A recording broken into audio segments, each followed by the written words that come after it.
Qisadeena maanta waxay qusaysaa xiddiga ugu caansan taariikhda kubadda cagta ee geeriyooday Diego Armando Maradona. Muuqaalkaana waxaa kusoo gudbin doonaa sheekada runta ah ee ka dambeysay inuu ciyaaraha ka fadhiisto.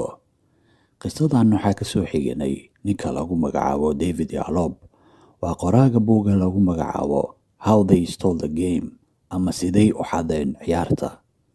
Inta u gudagelin nagu soo biir daawade adigoo mahadsan. Runta markii laga hadlo, sheekadan waxay taariikhdeeda u laabanee koobkii adduunka ee lagu qabtay Itaaliya sanadkii 1990kii. Dadka ku takhasusay kubadda cagtana waxay sheegaan haddii uu Maradona nasiibkiisa ugu wanaagsanaan lahaa, wuxuu ku guuleysan karay koobka adduunka ugu yaraan 3 jeer sida Pele oo kale.